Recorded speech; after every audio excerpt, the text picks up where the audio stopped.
Greetings, my name is Barbara Ringrose and I am the founder of WOW, Women Optimizing Women.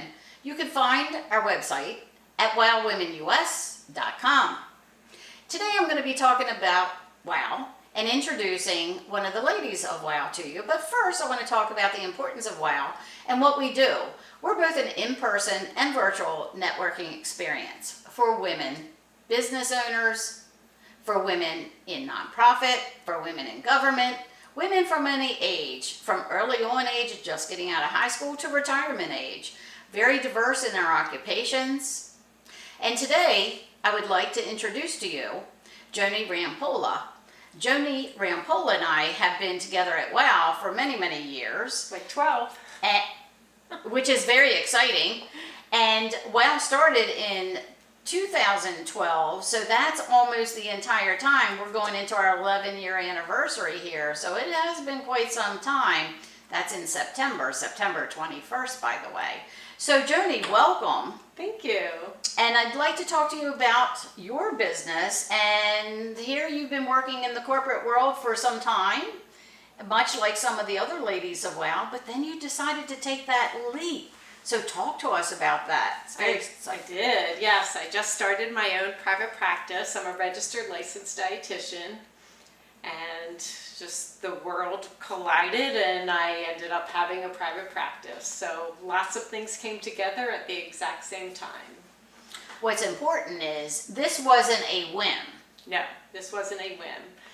So my sister had always wanted me to do a private practice. She kept telling me, don't save your gifts, the world needs you. She gave me a couple clients that I saw on the side and they had amazing results, and for years she pushed me to have a private practice and I just wasn't ready. And then my full-time job, I was seeing clients individually, and then when COVID happened, they stopped that individual consultation. So I had people for 2.5 years calling me saying, can I see you? Can I see you? And it's like, no, I'm not doing that anymore. And then I just felt like, something felt like my sister from another realm was pushing me to go forward and do this. And rightly so. You have a lot of experience. Yeah, so I decided I'm starting my own private practice. So I won't say it was a whim. It was a couple years thinking about it. Right. Until I actually took that leap of faith, and it's been amazing. And you were one of the members of WOW who would come to us and host an in-person event and talk about nutrition, talk about the value of understanding your body. So can you talk a little bit more about that? Yes, so nutrition isn't one size fits all, right? We have to look at everybody's unique and what individual they bring, their lifestyle or their food preferences or food allergies or their tolerances to different things, or how much they exercise, their age, their sex, like so many different factors. And so many programs are one size fits all, like everybody march this way. So my belief is we're not all the same, everybody's unique. So I do DNA genetic testing for those that want it. Not everybody chooses that, but then it's a way to form a meal plan where you're eating specifically for your genes. Very unique to you. I have a meal planning platform, and that's AI-powered platform, and there's 5,000 points of personalization. So I can go into depth of how detailed it is, but I, as the dietitian, create the nutrition prescription. So there's any nutrient I can raise, lower, you look at blood work and see what you need, or DNA and match it to that, because that gives you your specific carbohydrate, protein, fat you should hit. It would tell you if you have a tendency or at risk of being low or high in a certain nutrient. So I can tailor a meal plan to that, and then we plug in all this information, and then the client can plug in what kitchen equipment they use. Do they want the recipes to be easy or more in-depth? Do they need only 15 minutes to prepare, or 30 or an hour? Like with time frames, so many things. Who's eating? What are their allergies? What kind of equipment, like do I have an air fryer, or I like a skillet dinner best? Like you could go very detailed, and it brings up recipes for every meal.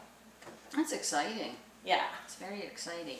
And who knew that diet would cover so much? When you had your food groups. That's how I learned growing up. In my biology class, we discussed food groups and the important food groups and how many different servings and what a serving meant and so forth. Do you also go that route? Is that something that you discussed? Yeah, so I work with individuals and I work with groups. And to me, group coaching is so much fun because you get the connection that is part of wellness too, that WOW brings to us as well, just that connection to people and having other people support you in a way that I feel like when people are a teacher, it helps them learn it better, right? So when you tell somebody else something that you learn that works, it helps you get better at it as well. It helps it sink in differently, which is one of the beauties of WOW, but is also in group coaching. That's interesting that you bring that up because that is the beauty of WOW.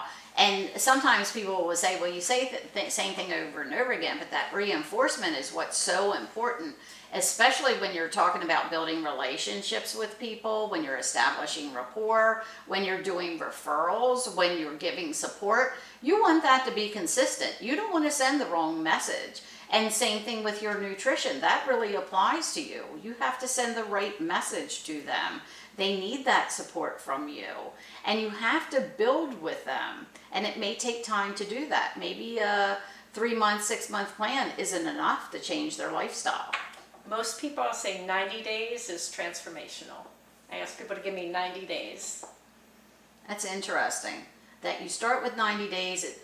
You also talked about the AI piece, which a lot of people are hearing about AI and whether it's good or not. That's automated intelligence. For you that may not know that, ladies, automated intelligence, there's a lot about the chat GBT out there. These are acronyms that are thrown around, but they really can work in a business. Like you just said, you have 5,000 different pieces of information that you're gathering, which can help streamline things where it would be time consuming and maybe you wouldn't be able to get there without it. Yeah, so what I love about that AI powered meal planning platform that makes it unique and different, if, for example, I used to write people meal plans and say, here, like eat this. Well, maybe that works for a week, but you go back to that week too, and I don't want that today. Right? I'm not in the mood. I see you gave me this meal, but today feels different and I don't want it. So when you have an AI-powered meal plan, I can go in and say, well, I see this meal's there, but that's not the meal I want. I can swap it out and it'll show you what's appropriate. You can swap it out with. You can go to a restaurant.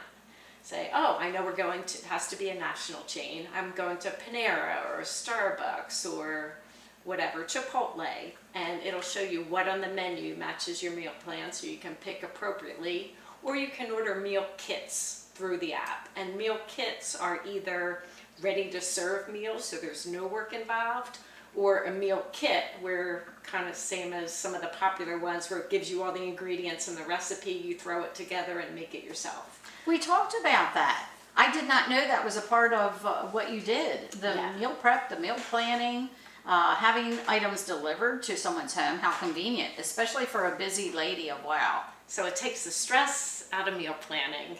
That's nice. I like that feature. So tell me, as most of the ladies of WOW are so multifaceted, you have a family life. Of course, you have interests of your own. Talk about what those other things are that you do. So I have 3 grown boys. I love hanging out with them. My oldest just got engaged, which is so much fun for me, helping plan a wedding. Exciting. I have a new puppy, Raven. She's a little Labradoodle, so I love her dearly, and she's a lot of fun. And I'm always experimenting in the kitchen, making new recipes, finding new things to share. And I'm just a research nerd. I read everything about weight management, blood sugar control. Very important. And you've touched about that and also medical issues that people have. Some of the people I know, they're popping pills. They go to their doctor and their doctor real quickly gives them a pill to solve their problem. And that's one of the things that I learned about you, Joni, is you tried to go from a dietitian or a nutritional standpoint. Can you talk about the differences or how a person's life can be affected by using nutrition versus, prescription therapy? Yeah, Hippocrates said it best, way back when, let food be thy medicine. And I believe that. Like the way you eat determines your health outcome. It's very directly correlated in all the research. And not saying there aren't other factors too, right? Your sleep, your stress, your physical activity, lots of other things play into that. But it's very often what you eat that affects your health outcome. So if I can work with people to change the choices that they make today, I know I'm creating a better future for And them, that's nice. their family. It trickles on afterwards. I do. I do think that this is very helpful information for people. Something people don't see. Again, when they go to their doctor's normally talking about whatever pill, like cholesterol. You got high cholesterol, they want to give you some sort of cholesterol medication, heart medication, and then increasing dosages. And that really concerns me. Not that people don't need it. Please don't misunderstand what I'm saying. I'm not disassociating or saying that they're wrong. That's why you need to work in conjunction with your doctor and a nutritionist like Joni. That's very important. Yeah, so I agree. Like pills and medication have their place and their importance. But when people are at that place where they may be being just prescribed something new, I usually say, give me 3 months. If you work with me for 3 months, hopefully we can make it that you no longer will need that medication. And I can't tell you how many people have, like, their doctors are shocked that they were able to make such a dramatic change in 3 months. Yeah, people have to be willing to do something different. Right. Some people just prefer, like, you know what, I don't want to think about it, I'd rather take a pill. There are those people out there too, and to me, everybody has their choices that they choose to make. And then when we choose medication, the one thing that's kind of scary, just like the wrong food choices we make, that will alter your body in a way that maybe you can't reverse in time. It may have a detrimental effect, but at least by speaking with you, at least with speaking to an MD or your specialist, then you can come up with a plan, sometimes even together, that's going to give you the optimum benefit. Yes. And that's what I'm searching for, like for each individual that comes to me for their best outcome. Right. And sometimes they don't even know what that is. And do you think also in what you do today, you feel that before then, it seems like you've had several stages along the way. It wasn't your corporate job that led you here. There was some other piece too before that, if I remember correctly. So I did have my own private practice previously, but I only worked with corporations, not individuals. So a business would invite me in and I would do weight management lectures and classes and individual, like a whole day of individual consultations where every 30 minutes somebody would come in the door. So I did that for businesses. This is my first time going direct to consumer. And that's nice. And you had the direct to consumer before in your corporate world, where people, as you said, would Yes. make a appointment with you. Correct. So this is very solid science that you've decided you're going to follow. Yes. Based on experience, and like you said, you're learning all the time, especially by reading and researching material, because ideas change, certain things change in our marketplace, foods that are available, we see them, the GMO factor and so forth, some of the things that we consume, maybe even goat milk. I see people changing the different way. And I feel like there's so much nutrition confusion right now. Like people don't know where truth lies. So I like to say I take people from nutrition confusion to nutrition confident. Right? By the time they leave, they understand exactly what to eat and what foods do and their role in the body. That's interesting to me because two things that I've been confused about myself are eggs and butter. So eggs, I feel like all of America feared eggs because the Heart Association for 30 years said eggs are high in cholesterol. We know when your cholesterol gets too high that people have heart attacks, and that is our #1 killer, right? So limit eggs to 3 a week. 30 years, limit eggs to 3 a week. And that went for, there was a limit on shrimp or other foods that we know if we test that food, it's high in cholesterol. But what we learned since then is our bodies make cholesterol as well. So if I eat foods that are high in cholesterol, my body makes less. If I eat foods that are low in cholesterol, my body makes more. My body does its own little balancing act. Some people have genetically high cholesterol, which is different, but for the majority of people, what I eat, my body will balance out. So the American Heart Association never made a big announcement saying eggs are okay. They just took it away that they're not restricting it anymore. So you can't find that restriction. But eggs and all cholesterol foods got the release of being restricted. I love hard-boiled eggs and deviled eggs and scrambled eggs as much as the next person. Very interesting about the different types of foods. I know dyes, you talked about allergies a little bit. How dyes, we have so much dyes and sugar in our foods, which are also compounding the situation, which is another reason to get on a healthy diet. Yeah, and I think people don't necessarily equate high sugar to heart disease. We think of just blood sugar elevated and all that stuff, but it also leads to heart disease and can be obesity, and there are many other things. So I believe no food is evil, right? I never tell anybody, oh, don't eat sugar, because there's mouth pleasure, and we all need some mouth pleasure in there. It's nice to have foods that make you just happy and smile and feel good. What about things like topics today are coffee, when is too much coffee, or certain drinks that are high in caffeine? What are your thoughts on those items? So actually it's interesting. One of the things in the nutrition DNA testing that I do is your caffeine tolerance, because people are different. So I like to say, if you don't tolerate caffeine well. Some people have a longer half-life, meaning it stays in your body significantly longer than somebody else would. Never heard that before. Yeah, so some people are quick metabolizers, some people metabolize really slowly. So if you metabolize slowly and it stays in your body longer, you really got to pull back on that caffeine. So some people feel it, you get that result from genetic testing. So coffee, there's a lot of health benefits to coffee.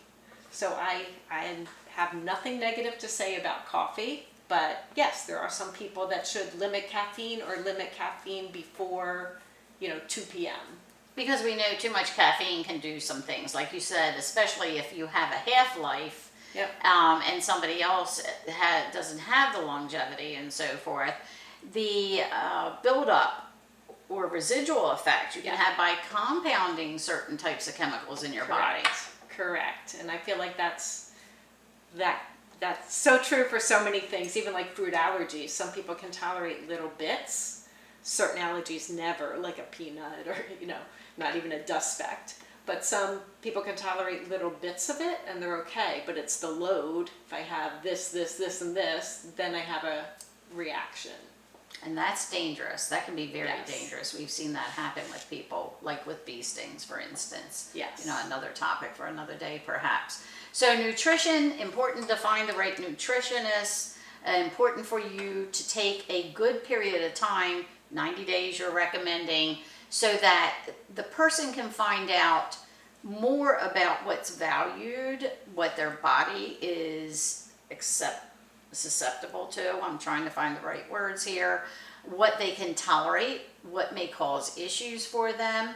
Also, I'm thinking you would be portion control oriented, because I think as Americans, we probably eat way too much food. We do. So it's nice to give the body a rest. And by rest, meaning have some time where you're not eating, which people don't think about. Sometimes we're eating all throughout the day. So having a break in your day is good. Being aware, we're usually not mindful. So just paying attention to quantity. If you're eating out of a bag or eating when you're driving, nothing in your brain registers that food. It just doesn't. That's interesting. When you're preoccupied, you mean. Yes. It can be easy yes, I can certainly appreciate the motion of just doing So when you're eating, to actually take the time to pay attention and be aware, and I'm noticing this bite coming into my mouth. Mm-hmm. Yeah. Interesting. So part of what I do is changing people's relationship to food. And we do have a relationship. Every time we get together, we have a drink. We have maybe some food, some snacks, some cheese, crackers, wine. And by relationship, meaning some people fear carbs or fear fats, or have food rules that I can't have this with this, or this has to be this way. And breaking some of that down to just be aware of what you're doing and what the reality is of that. Because to me, no food should be feared. everything can fit. It's all about portion, like you said. Also important that you mention a break between food. So if you were to say in general terms, what would be a good break based on what you were speaking of a few minutes ago about your food intake? For most people, I like to say 12 hours without eating, meaning if I stop eating at 8 o'clock at night, don't eat breakfast till 8 in the morning. So giving your body just that break from food, or even in your day, it could be a 4-hour break. So I had lunch, give me 4 hours until dinner. Just some time that food's not constantly coming in. And when you understand digestion and how your body actually works, there's so many reasons hormonally why that's important. Women that get hormones that aren't in balance is often because we're not giving our body that break to restore our hormones. You're talking about hormones here. One of the hormones that I discovered while I was working, I had an intense job working 10, 12, 14-hour days, was cortisol and cortisol production. Do you have anything to add about cortisol? Yeah, so cortisol is our stress hormone. So when our body is stressed, cortisol level goes up. Often adrenaline goes up with it. One of cortisol's job is to lay down belly fat. Like that's what it does. Short-term rise in cortisol is good. That little stress helps us take action. You know, if there's a tiger chasing you, it gets you to run away or you know, whatever you need to do, fight, freeze.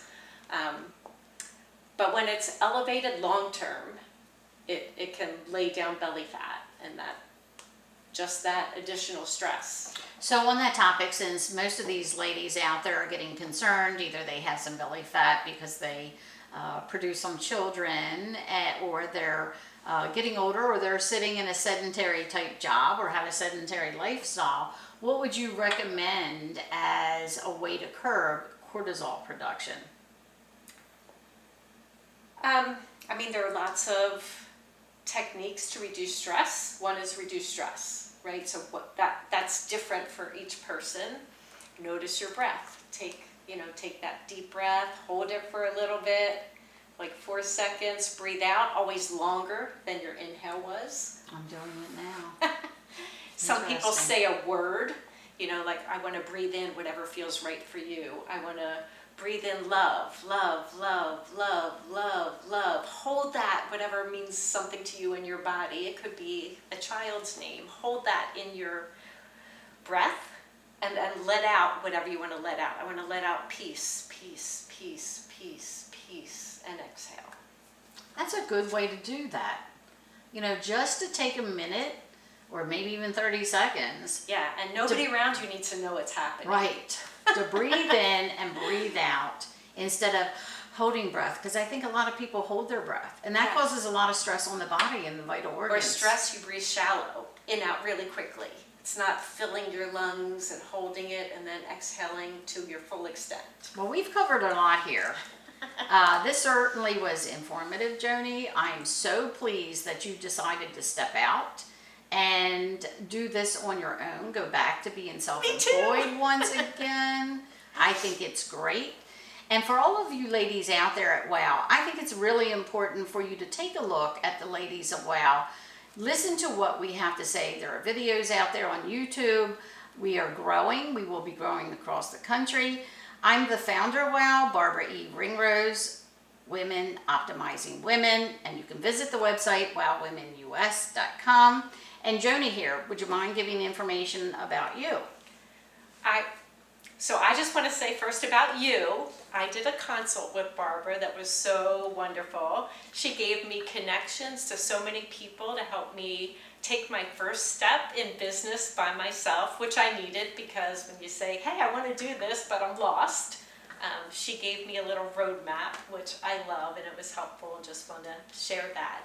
So my name is Joni Rampolla. I am a dietitian at Nutrition Coaching 4, and 4 is a number, U is a letter. So nutritioncoaching4u.com. That's amazing. Thank you again, Joni. WOW Women US and Joni Rampolla.